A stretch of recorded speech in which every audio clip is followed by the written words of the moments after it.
Anytime now. It could be, Leah and I did the calculations, and it, based on UTC, the probability of it hitting began at 6 p.m., which is 1 hour ago, our time. What could we expect to see? Well, if it actually hits with a good plasma front, here we are at the Discover Solar Wind. I'm going to refresh this so we have live data for people listening. Let me just move this down so we can see the telemetry. So what we're probably, it happened. Holy shit. It's happening now, bro. We just pushed above 1,000 kilometers per second in the last hour. Density is going up. The phi angle has shifted. If the BZ shifts, do you see how the plasma speed has just pumped above 1,000? Yeah. We nailed it. Again, yeah, we've been talking about it for years, and I know many of you have taken advantage of the opportunity, and many of you still are. Gold, silver, smoking hot. So check this out. Here's some statistics on gold. It's gone up more than 81% in the last 5 years, almost 20% in the last 12 months. And it's happening. Central banks are ditching the US dollar, and US treasuries are buying more gold. What is the good news? Well, there's plenty of good news, especially for those of you that call Noble Gold investments, because it's still predicted to go up a lot more. Now, there's never any guarantees, so follow what the money funders are doing, and they're still buying gold at a record pace. The UBS even said it would go up to $5,000. Noble Gold, their phone is ringing off the hook. Good news is there's somebody there that will help you from start until the completion of your purchase. And if you qualify, if you start a new account with Noble Gold Investments, they will gift you a standard gold 1/4 ounce coin to add to your collection. That's a nice addition to anybody's collection. Give them a call, 1-877-646-5347. Go to leakprojectgold.com. You can also go to noblegoldinvestments.com. They're giving free ebooks for Leak Project listeners. Good. All right, ladies and gentlemen, Rex Bear, Leak Project, how the heck are you? Lots to talk about. There has been a plethora of news articles that have come out the past few days about these massive X-class solar flares that are heading towards Earth and blackouts across the country. And well, I don't know about the US, but there were several countries that they did say would have radio blackouts at high frequencies. Some articles said this is like the biggest solar flare that's came across, this biggest CME since the Carrington event. So there's a lot of stuff going on. So I'm like, you know what? I want to talk to Diamond about this. Diamond from Oppenheimer Ranch Project. He's been following the sunspots, the solar cycles. He's a geologist, and I know him well. He's a friend of mine, and we do a lot of podcasts together. I said, look, I'm going to get a hold of him and find out what's going on. Well, check it out, folks. This is the latest information you are going to get about the solar flares, the CME. I think it's AR3664 is the name of the sunspot or the cluster of sunspots. Diamond, thank you so much for being a guest on Leak Project. I know you're super busy. You've just been invited on a bunch of shows. Thank you for taking time out of your busy schedule to spend it with us here at Leak Project. How the heck are you? We're doing awesome, and I appreciate you inviting us on. We're in between shows. We've got 2 podcasts coming on after this. On my main show, and then our radio show that we did earlier today, which gets rebroadcast over at Magnetic Reversal News on YouTube. I loved your intro. It was 100% correct. There have been false headlines and fear mongering on this solar storm. And it even came from the source of the information we're about to show you. So the information we're about to show you about all the historical solar storms, their intensity, and in the past, and what we're going to see is that there have been dozens of these events that are much stronger than this since the turn of since 1900, let's say. And we're going to be showing you NOAA and NASA data, the exact entities that are claiming this is something to be scared about. They don't even understand how to interpret their own data, apparently. But the good news is that it is one of the most impressive solar storms we've seen for 30 plus years. And so we're going to go all the way back to the 1989 Quebec blackout, which many people in the last few days have learned about as one of the most severe solar storms in the modern era or the space age era. And so we have satellites available to look at the data, and we knew it was coming kind of The only difference is, and here's what's beautiful, and I think also at the same time alarming. Right now, there are millions of people that are watching the sun daily because we have new technology, we have apps, we've got the internet. But back in 1989, there were only a few dozen geeky solar scientists looking at the sun. So when these events occurred, it barely made it to the newspapers. Like I remember as a child in the Philadelphia Inquirer seeing it. I remember seeing it on the nightly news that there was a blackout in Quebec, but there was no blackout in Philly. So who cares? Like if you're not in that area back then, no one knows what's going on. So there's no way to develop fear, right? So here we are in the age of disinformation and fear mongering as a control mechanism. So what else are the powers that be that actually supply this data going to do? But they're going to pump up the fear because they need to keep that cortisol level high so that the public stays sick and controllable. And that's the sad. Yeah, go ahead. It's because they love you so much, right? It's just because they care about you and they want what's best for you, and they definitely want to keep you tuned in to that next broadcast. So they've got commercials to share with you and agendas to push. And it is interesting, the timing of it also, but I want to hear about this because you were talking about nanoteslas. I don't even know what that means, and I know a lot of others don't, so maybe you could share that with us. But let's start from this one. Now, this is one thing that I want to ask you before we get into that, though. Have there been this many states in the past 100 years that have seen the northern lights like this? Yeah, absolutely. There's been at least 12 occurrences where northern lights made it all the way to the equator since 1900.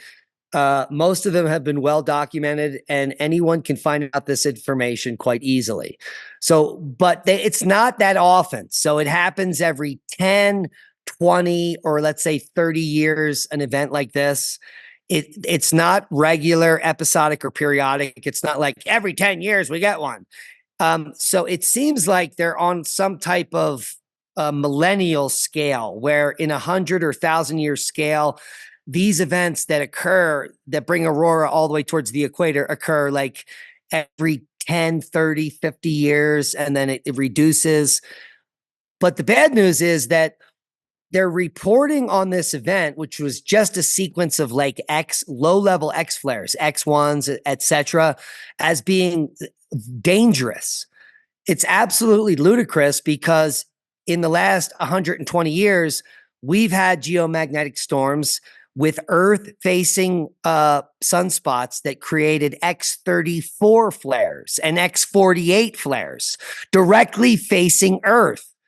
And Rex, you know what that means. The general public is getting up to speed, but we just saw like 3 or 4 X1s. Wasn't there a 3.9? Well, we just had a 5.8, which is actually a 5.89, which is a 5.9 flare about 24 hours ago. So that's coming on the 13th. Okay.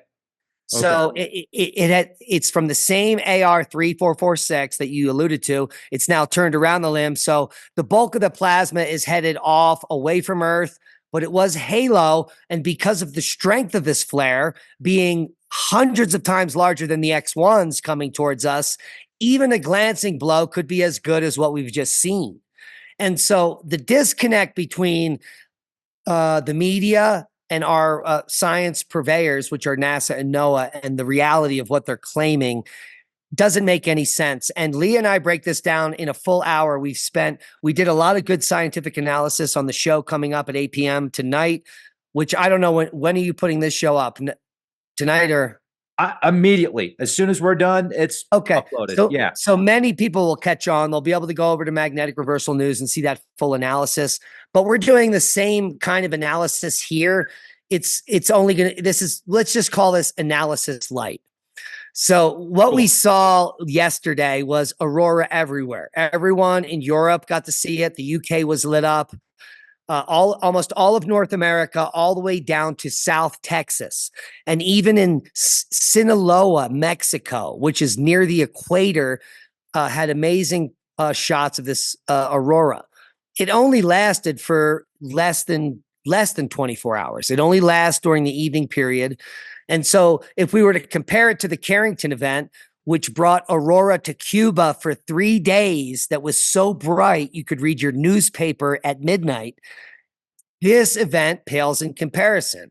And in a few minutes, we're going to blow the minds of people because tons of these events have occurred in the past. So in the last 6 hours, we've dropped down into G4, so extreme geomagnetic storm, but we're now in G4. I think it's severe. And I imagine we continue to drop down from severe geomagnetic storm unless the telemetry changes. And before we get to that, for some eye candy for the people, the latest WSA Enlil spiral prediction shows all 7 of the coronal mass ejections coming. You see that? Real quick. Yeah. Enlil. Yeah. God of the storms. It's spelled differently. It's still pretty cool, man. Yeah. So what you see here is the first 3 CMEs coming together that cannibalize. And that is what was the jolt that kicked us into this amazing G5 geomagnetic storm it's now about 35 hours ago. What does it mean, cannibalize? What does that mean? Well, you see how I don't have enough data earlier, but you can see how there's 1 CME behind the other 2 that are already cannibalized. This is it's so fast, it catches up and it meets it and it makes it stronger. So the cannibalization is meeting up with the previous one and moving with it. Now, the unique thing about cannibalization is that there's no way to tell. Solar science is so young. If the magnetic fields in one CME will agree with the other CMEs and they will accentuate each other. We just have to wait and see when they meet what happens. A lot of times they meet, even if they're X flares, and they cancel each other out and nothing arrives at Earth. So in this case, the magnetic fields accentuated each other, and when they laid on top of each other, they cannibalized each other and they became stronger. And what we saw was one of the largest geomagnetic storms in 35 years. In fact, it's not one of the largest, it's the 3rd largest. So it didn't beat the 2003, and it didn't beat the 1989 storm either. But look what's behind it, Rex. 1, 2, 3 more cannibalized CMEs that form a single front, and another one behind it that all come together, and another one behind that. 8 more. There's 5 more CMEs that have to hit. And that includes the X 5.8. So that is it's coming up. Anytime now. It could be, Leah and I did the calculations, and it based on UTC, the probability of it hitting began at 6 p.m., which is 1 hour ago, our time. What could we expect to see? Well, if it actually hits with a good plasma front, here we are at the Discover Solar Wind. I'm going to refresh this so we have live data for people listening. Let me just move this down so we can see the telemetry. So what we're probably, it happened. Holy shit. It's happening now, bro. We just pushed above 1,000 kilometers per second in the last hour. Density is going up. The phi angle has shifted. If the BZ shifts, do you see how the plasma speed has just pumped above 1,000? Yeah. Yeah. So we're going to pop back up to KP9. So that means good news. If this continues to push forward, we're going to need another hour or so to watch the density go up, and we'll see the phi angle shift. Let me see if I don't have the magnetometer up, unfortunately. So if the magnetometer gets kicked off, everything is going up right now. We're going to get another pulse of KP9, and the skies will light up. All the way down here. Did you see the aurora last night? I did not. What time was it on? I didn't see it. All night. The sky glowed blue to the straight north. I looked outside. I didn't notice anything. So all right, look north. You know, you go out and you look to the left. Okay. Yeah. Yeah. All right. So let's talk about the historic significance. I only have 5 more minutes here. So we're going to show you, this is the real-time data. This is how we interpret the intensity of geomagnetic storms. It's an indice called the DST, which is the real-time disturbance storm time in space weather. And it is all based on solar wind speed and nanoteslas. And so you can see here earlier in March coming along, this is normal space weather. And then that plasma stream hit from that triple cannibalized X flare, and it dropped us all the way down to minus 414 nanoteslas last night.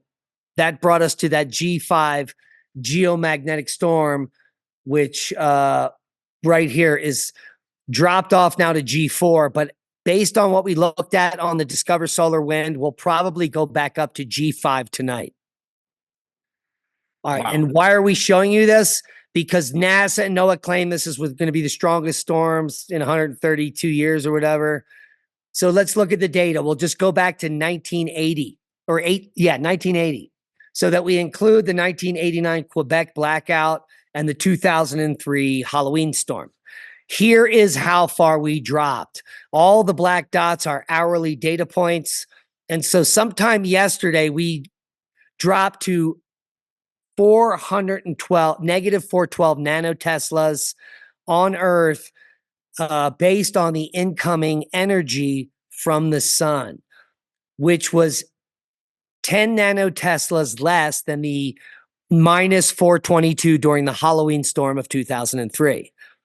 Now, Lee and I were talking about that. Do you remember the Halloween storm of 2003? No.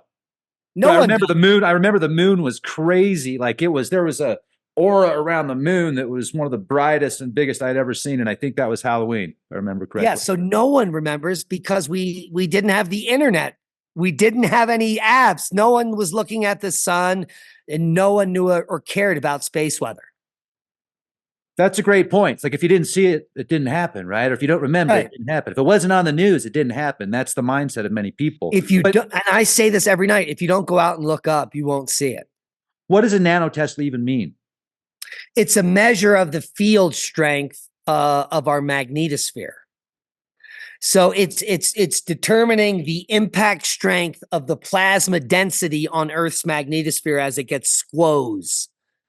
That's the correct term too. So if you look at some of the models that show the magnetosphere sitting around and then boom, we get hit and it gets squoze. This is the impact force of the plasma coming from the sun that punches the Earth. Got it. Okay. And if it's severe enough, you get a major punch down, like these straight down lines. Mm-hmm. So what you have to be in is sitting on the Earth in a quiet geomagnetic field. It has to be real quiet, and then there has to be something big coming, and it's almost like slap in the face on the planet, which causes these major drop downs. So all of these major nanotesla reductions are slap in the face of the magnetosphere. So based on the severity of the density hitting the Earth and smashing the magnetosphere, you get a down drop. If this down drop, Rex, gets, let's say, 10 times further down than the 1989 storm, it would be so far down that it would press to the surface of the Earth, and the surface of the Earth would be exposed to space. Wow. Does that make sense? Yeah. Yeah. So it almost never does that, because what happens then is extreme atmospheric stripping. Okay. So what we can see from this data set is that this is not bigger than the Halloween storm. It's equivalent. It's a little less, 10 nanoteslas less. Nowhere near the 1989 blackout storm. That was over 100 nanotesla more severe. And so we were nowhere near blackout strength in this geomagnetic storm. And if we go to the live stream, we've recovered. We're now sitting at minus 150 nanotesla. So the next slap that could come in the next few days would have to be as extreme as the initial to drop us beyond the minus 412, negative 412 nanotesla. Does that make sense? It does. Yeah. Yeah. Cool. Thank you. So that is what we're talking about. But we're still in G4 and G5. The charging has been for over 24 hours. So there could still be more voltage control problems. There could be minor blackouts or power grids failures. What we really have to worry about is like Starlink array and the super arrays of low Earth orbit satellites have been they've been accumulating drag for like 34 hours now. All this energy creates drag in their orbit. And so all of the Starlink satellites are designed to re-enter after 5 years. They only last 5 years, which means Elon's got to shoot them up every couple months to keep this array alive. And they re-enter and they pollute the ionosphere. And so in like 30 years, the whole ionosphere will be polluted thanks to Elon. I do digress, but we could still see some effects. Now, what's amazing is the third strongest solar storm in 35 years has not degraded the internet at all. There's been nothing. Yeah. I mean, things seem to like be pretty smooth. So yeah, that's awesome. That the is only awesome. effects to the grid or the infrastructure so far I've seen is there's been some outages in cell phone service, minor. There's been some outages in some gaming services, which all use the cloud. So all that's beaming up and down. And we've seen this with lower level storms. So good news is that our magnetosphere is holding up. Yeah. Yeah, that's great news. And some more great news real quick before I finish up. We will see you on May 26th. We've got a few tickets left. Crow Canyon Petroglyph Tour. This is going to be dynamite. So Diamond has been researching this area for, I don't know, like in depth for months. We've known about the place for years. I went out there several years ago. I was just looking at the photos again and comparing them to the ones that we recently took. It's very difficult to get out there. If you don't know how to get out there, then you're probably not going to find it. We're going to lead the way. We're going to get you there, and it's going to be a great experience. And Diamond, share a few words on this, if you would, real quick. Yeah, if you want to know about the history of the Anasazi and the Dene, which we white people call the Navajo, we'll have all that information here at the finest group of Navajo petroglyphs anywhere on Earth from the 16th century to the 18th century that tell a very clear story of what happened in the desert Southwest. Yeah. And there are some older ones too. So, and it took us year after year going back before we realized what we're looking at. It's pretty dang cool. So I can't wait to see you. I can't wait to see all the people that are already booked. We're gonna have a lot of fun, everybody. So thank you. It's going to be the best petroglyph tour we've ever had because it's not going to be hot. It's not going to be windy and no one will be there but us. Yes. That's what I'm talking about. We might bump into a couple of Bigfoot out there. I heard that there's a family of Sasquatch. It's mostly chupacabra. Ooh, the chupacabra. You have treats to offer them. They leave you alone, folks. Don't worry. We've got it all covered. We'll see you there, ladies and gentlemen. And make sure you listen to Diamond over there, Diamond and Leah, on the radio channel, as well as Oppenheimer Ranch Project, Magnetic Reversal News. Subscribe to Leak Project. Hit the bell. Be well. Check us out on Patreon. We have exclusive content on there. And be the change you want to see. Do it now.